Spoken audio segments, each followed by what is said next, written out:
आज Doubtnut app download करें। Doubtnut पर अपने सभी गणित, रसायन विज्ञान, भौतिक विज्ञान और जीव विज्ञान के डाउट्स का करो सफाया। बस प्रश्न की फोटो खींचो, एक ही प्रश्न को क्रॉप करो और तुरंत वीडियो सोल्यूशन पाओ। अभी डाउनलोड करें। हेलो एवरीवन, आज का प्रश्न है उपग्रहों की कक्षाओं में स्थानांतरण हेतु उपयोग में आने वाला अंतरिक्ष यान उपग्रह को ग्रह की एक वृत्ताकार कक्षा से अन्य वृत्ताकार कक्षा में भेजने के लिए यह अस्थायी रूप से दीर्घ वृत्ताकार कक्षा में प्रवेश करता है। एम द्रव्यमान के ग्रह की आर त्रिज्या की छोटी वृत्ताकार कक्षा से एक अंतरिक्ष यान प्रारंभ होता है। नीचे चित्र में दर्शाए गए बिंदु ए से यह इसके रॉकेट नोदन द्वारा स्वयं को दीर्घ वृत्ताकार कक्षा में प्रवेश करवाता है।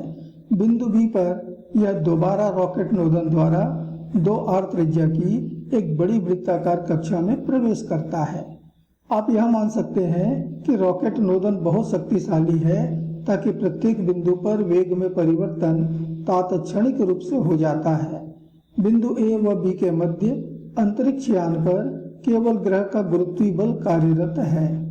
इस पथ पर गति करने के लिए आवश्यक डेल्टा वी ए अर्थात बिंदु ए पर आवश्यक वेग में परिवर्तन जिससे यह गति हो सके ज्ञात कीजिए।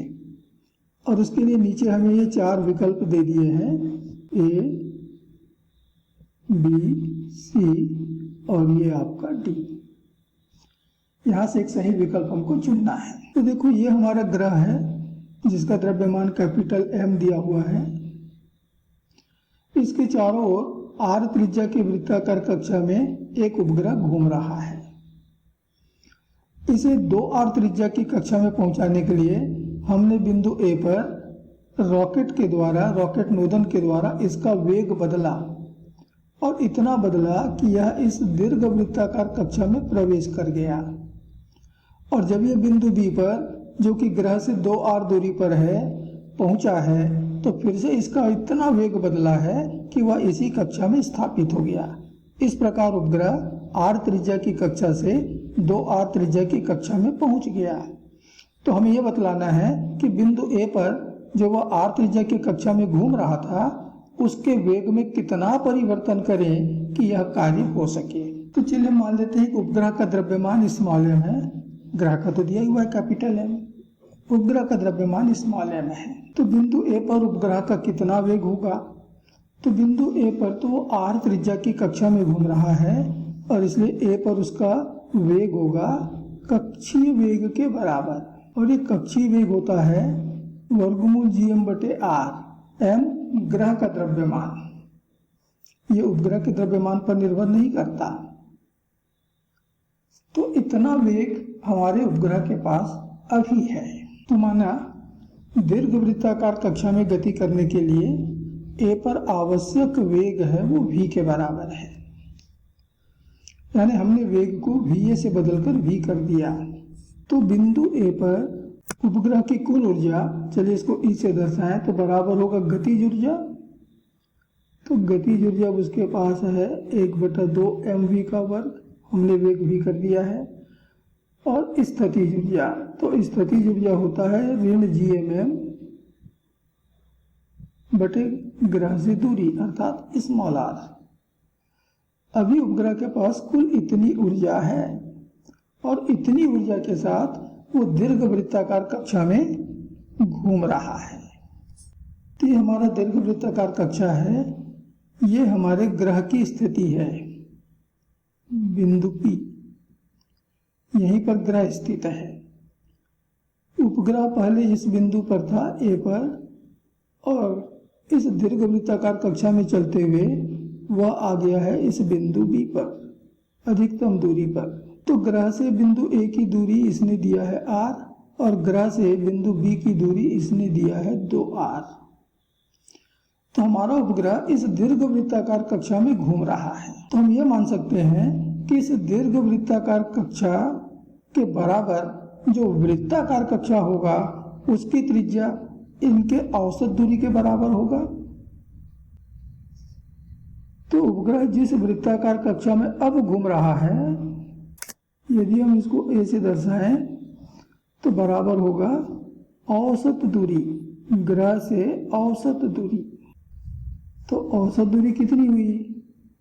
r घन 2r बटे 2, न्यूनतम दूरी बटे अधिकतम दूरी, अर्थात यह हो गया 3r बटे 2। तो हम ये मान सकते हैं कि इस दीर्घ वृत्ताकार कक्षा में घूमता हुआ उपग्रह वास्तव में इस a त्रिज्या की वृत्ताकार कक्षा में घूम रहा है, जिसकी की औसत त्रिज्या 3r बटे 2 है। तो इस कक्षा में घूमते हुए ग्रह की कुल ऊर्जा कितनी होगी? तो एक कक्षा में उपग्रह की कुल ऊर्जा होता है ऋण GMM बटे 2 गुणी त्रिज्या। तो हमने त्रिज्या यहाँ पर a मान रखा है, तो चलिए हम a का ऊपर वाला मान रख देते हैं, तो ये 2 तो कट गए। तो उपग्रह की कुल ऊर्जा, इस कक्षा में घूमते उपग्रह की कुल ऊर्जा आ गई ऋण GMM। तो ये हो गया आपका समीकरण नंबर 3। हमने बिंदु A पर भी उपग्रह की कुल ऊर्जा निकाली है और वह ऊर्जा इस समीकरण 3 से व्यक्त ऊर्जा के ठीक बराबर होना चाहिए, क्योंकि दोनों ही कुल ऊर्जा के मान हैं। और इसलिए समीकरण 2 और 3 से, समीकरण 2 कहता है कि कुल ऊर्जा इतना होगा और समीकरण 3 कहता है कि कुल ऊर्जा इतना होगा। तो इसको हल करके v का मान निकाल लो। तो मैंने GMM बटे r को पक्षांतर कर दिया, तो इधर ऋणात्मक से उधर धनात्मक हो गया। और अब GMM बटे r को वैनिश ले लेते हैं, तो यहाँ से 1 और इधर से बच गया 1 बटा 3। अब देखो कि जो स्मॉल m है ये तो दोनों पक्षों से कट गया। मैं v को उस तरफ ले जाता हूँ, तो v का वर्ग कितना मिला? 4GM बटा 3r। तो यहाँ से हमको v बराबर मिल गया वर्गमूल। तो ये हमारा a पर उपग्रह को दिया गया अंतिम वेग है। इतना वेग यदि हम दे देते हैं तो वो दीर्घ वृत्ताकार कक्षा में चला जाता है। तो वेग में परिवर्तन कितना आया? तो डेल्टा VA, क्योंकि हमने परिवर्तन बिंदु A पर किया है, तो अंतिम वेग हो गया v और प्रारंभिक वेग था उसके पास VA। तो v हमने कैलकुलेट किया है, गणना की है 4GM बटा 3r, जबकि प्रारंभिक वेग था वर्गमूल GM बटे r। तो वर्गमूल GM बटे r तो उभयनिष्ठ आ रहा है, तो पहले जगह से बच गया वर्गमूल 4 बटा 3 और दूसरे से 1, तो 1। तो हमें बिंदु A पर यदि वेग में इतना परिवर्तन दे देते हैं तो हमारा उपग्रह दीर्घ वृत्ताकार कक्षा में चला जाएगा और r त्रिज्या की कक्षा से 2r त्रिज्या की कक्षा में वो पहुंच जाएगा। तो ये इस प्रश्न का उत्तर है। अब देखें कि कौन सा विकल्प हमारे उत्तर से मेल खा रहा है। तो विकल्प B ये हमारे उत्तर से मेल खा रहा है और ये हमारे प्रश्न का सही उत्तर होगा। धन्यवाद। कक्षा 6वीं से 12वीं से लेकर नीट, IIT, JEE वो एडवांस के लेवल तक 1 करोड़ से ज्यादा छात्रों का भरोसा।